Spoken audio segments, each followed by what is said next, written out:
Dakord, do t'ju dëgjoj ministri edhe do t'ju dëgjoj ministrat.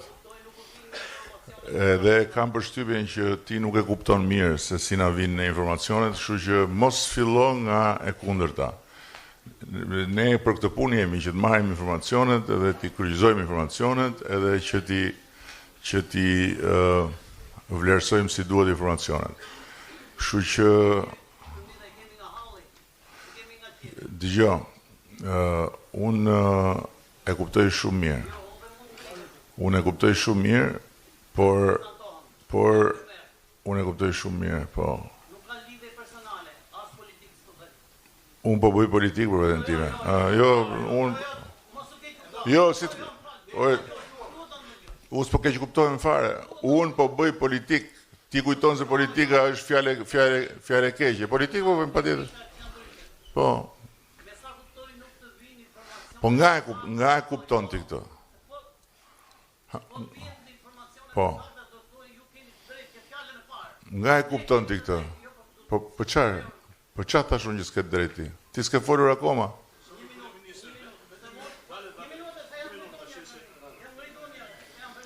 Shiko se unë e kam Punoj 8 deri në 10 hektar tokë. Herë bëj 20 hektar. Dhe jemi shtresa më e pambrojtur. Po për çfarë? Për çfarë? Për çfarë? I tha ministri financave për mbledhje për fushat politike. Na mbrose po hyn mall nga jashtë. Kjo nuk ekziston. Jo.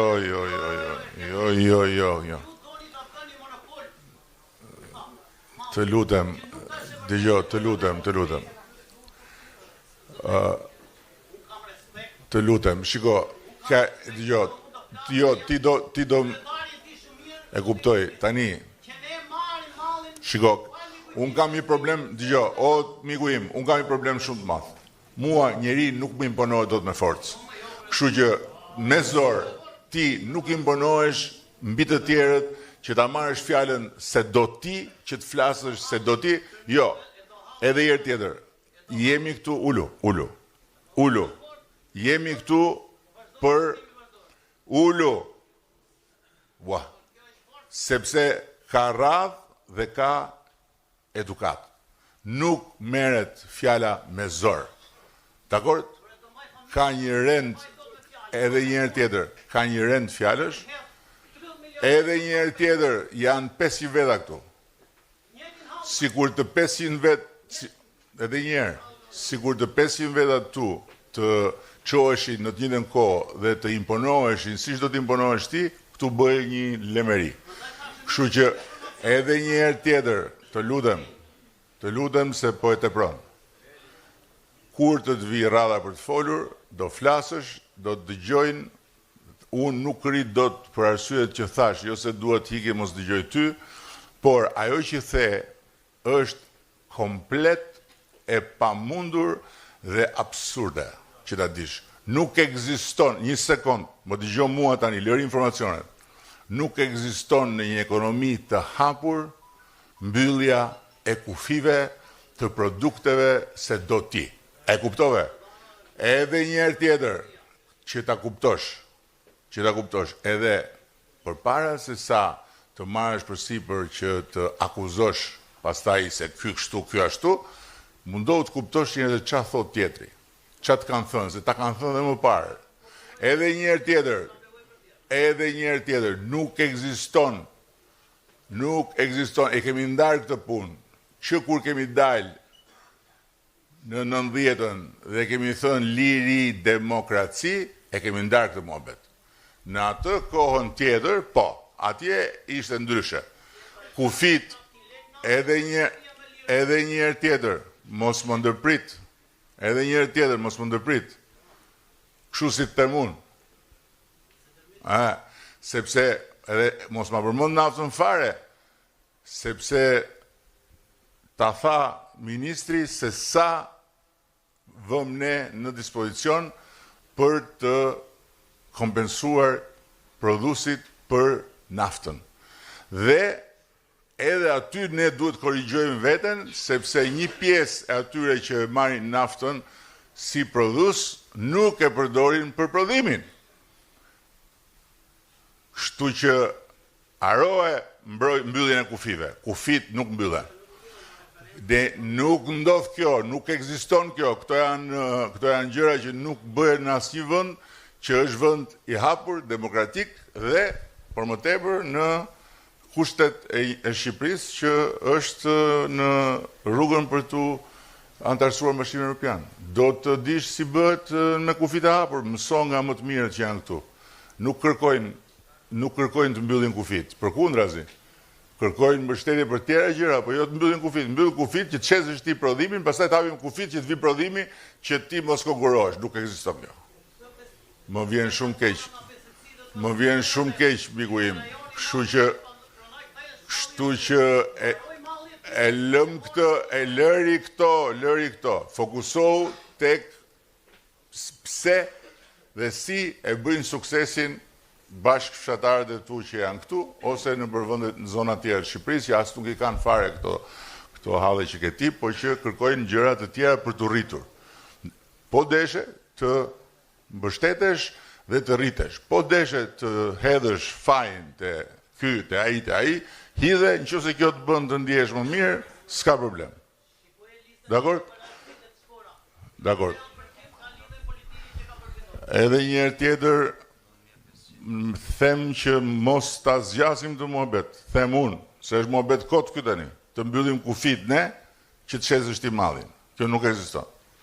Fare. Edhe politikën, që kemi politikën? Pse sjell muhabetin nga politika sa herë? Ç'a kemi në politikën? S'pëlqen politika ty, mua më pëlqen shumë. Ndërkohë që komponentet e tjerë janë pak më të vështirë në thonjza, por janë komponent që do të bëhen gjithmonë më të pranishëm dhe që duhet të gjithë të përpiqen të mësojnë dhe të aftësohen për t'i shfrytzuar. Unë mund t'ju them me plot gojen që sot në vendin tonë çështja e financimit të projekteve që secili ka dhe të punëve që secili do të bëjë nuk është problem në aspektin financiar, në aspektin e parave, sepse parat janë. Por ajo që është problem është mungesa e informacionit dhe mungesa e përgatitjes për t'i thithur ato para. Dhe e njëjta gjë vlen edhe për atë që lidhet me Bashkimin Evropian. Ne do kemi gjithmonë më shumë fonde nga Bashkimi Evropian. Por fonde nga Bashkimi Evropian lidhen drejt për drejt me sa të aftë jemi ne që t'i thithim. Sa të aftë dhe të përgatitur janë sektorët që t'i thithin. Sa i aftë dhe i përgatitur është një sipërmarrës që t'i thithi. Dhe për këtë duhen disa gjëra jo shumë të ngatruara, por disa gjëra që nuk mund shmangen, që lidhen me një dosje e cila duhet të ketë brenda një projekt dhe argumentat që ky projekt vlen dhe ky projekt duhet financuar. Ne kemi vënë dispozicion të bujqësisë 250 milion euro, që mund të shkojnë dhe 1 miliard në rast se do të konsumohen përmes Bankës Shqipërisë në bankat e nivelit 2, ku të gjithë mund të shkojnë dhe të marrin kredi që janë me garanci nga shteti. Dhe ku normat e interesit janë shumë më të ulta se sa normat e interesit në bankat e nivelit 2 kur shkohet jashtë kësaj garancie. Sa është shfrytzuar kjo garanci? Shumë pak. Pse?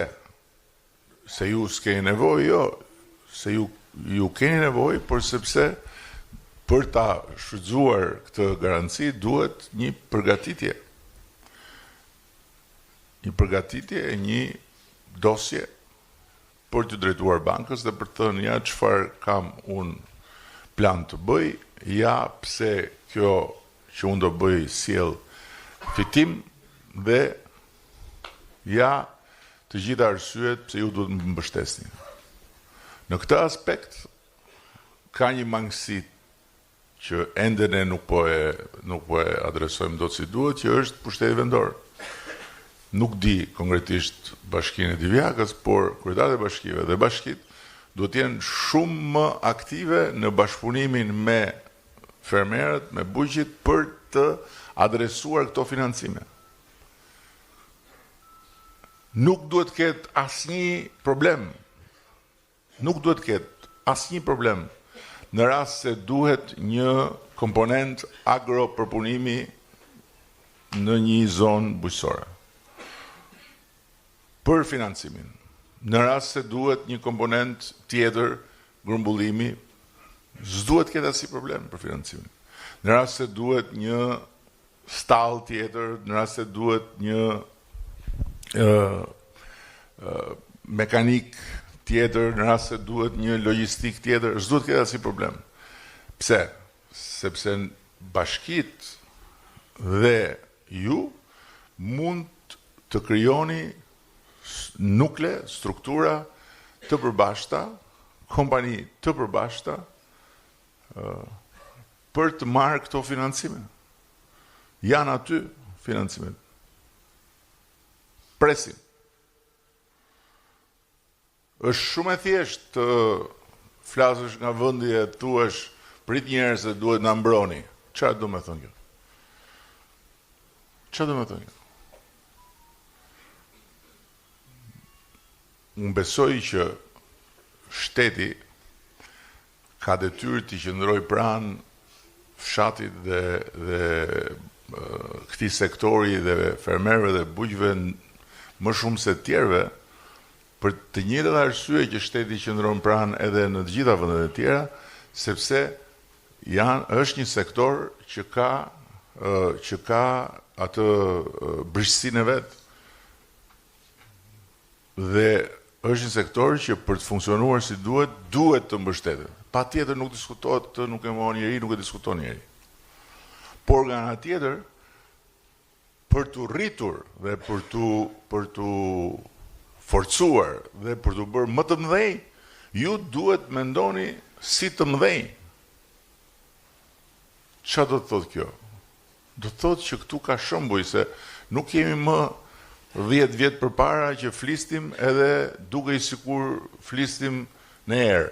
Sot këtu në këtë territor ka shembuj konkret suksesi. Ka ndërmarrje bujqësore të suksesshme që mjafton ti shohësh se si funksionojnë për të kuptuar se çfarë do të bërë. Nuk funksionon qëndrimi vetëm. Nuk funksionon. Po ti jesh vetëm dhe të qëndrosh atje me atë ngastrën tënde dhe të luftosh atje me veten, mund të shkosh deri në pikën që të mbijetosh, por nuk shkon dot në pikën që të krijosh fitim dhe të rritesh. Po të bashkohesh me tjetrin në krah, me tjetrin atje, atëherë ndryshon puna. Dhe këtu nuk flasim fare për bashkimin si dikur, flasim për bashkimin në interes, që do thot prodhimi se cili e bën vet. Por ama ka një koordinim me tjerët se çfarë do prodhojmë, si do prodhojmë, në mënyrë që kur të shesim të jemi bashkë dhe të kemi volum të madh dhe të bëjmë sukses.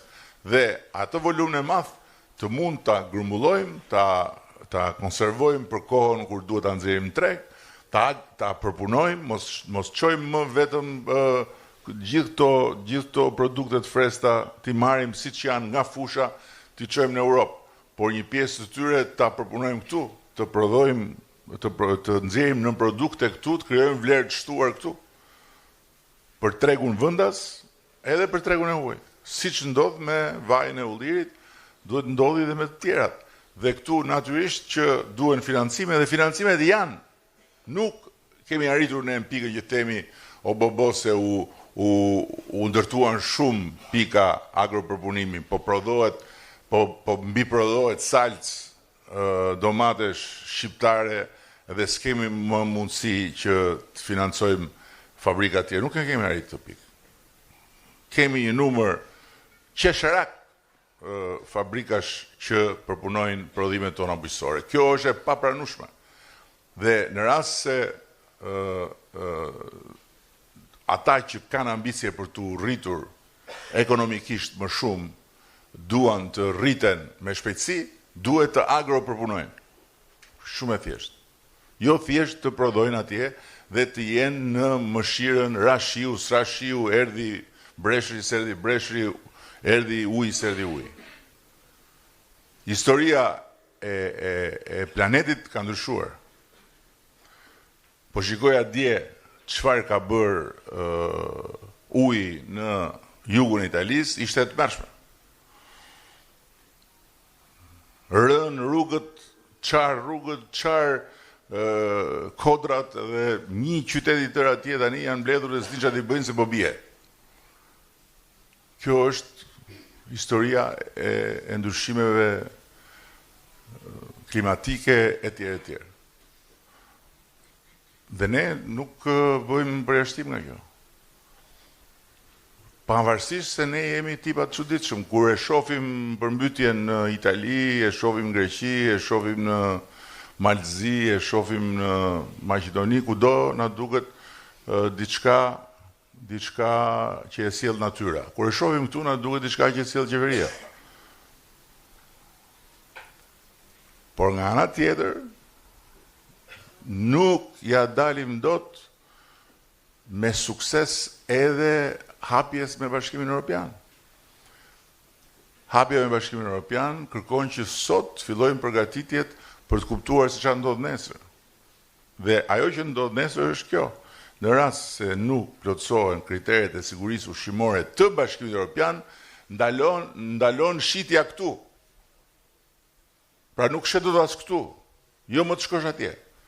Sepse je pjesë e tregut Bashkimit Evropian.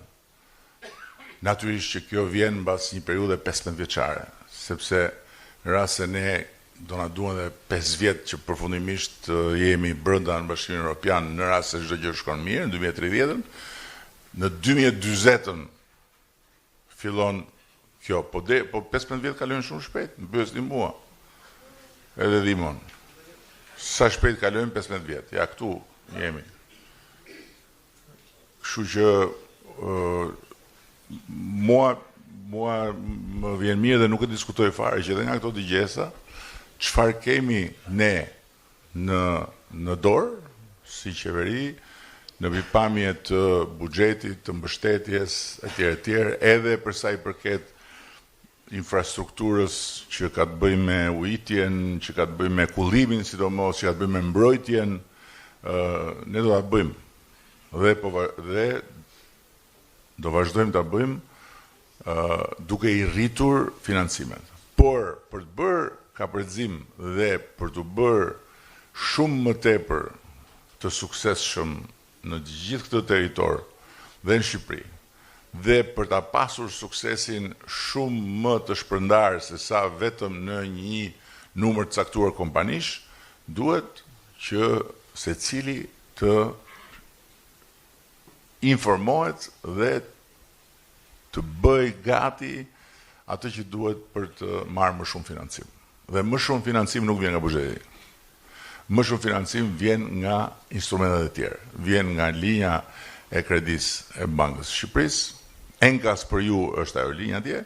Vjen nga Banka e Zhvillimit që ne tani sapo e kemi krijuar, vjen nga agrokrediti, vjen nga fondet e Bashkimit Evropian. Të gjitha këto të tjerat duan projekt. Pa projekt, thuaj sa të duash, jo na mbroni, jo kemi nevojë, po tregove atje projektin dhe po si the urdhë, ky është projekti, këtë duhet bëj unë, kaq më duhet dhe kështu unë do nxjerr fitim dhe në fund fare dhe këtë interesin e vogël kështu do ta paguaj, s'merr dot lekën. Dhe ana tjetër është me bashkim. Bashkë me bashkit duhet që të gjitha ata që kanë interes, një grup ka interes të bëj një përpunim nuk e di, domateve, një grup tjetër do të bëj përpunim të frutave, të krijojmë ndërmarrjet e përpunimit. Ku bashkit janë thjesht dhe vetëm garante të financimeve për të marrë këto fonde. Besoj që nuk është e vështirë në rast se fokusohemi te kjo.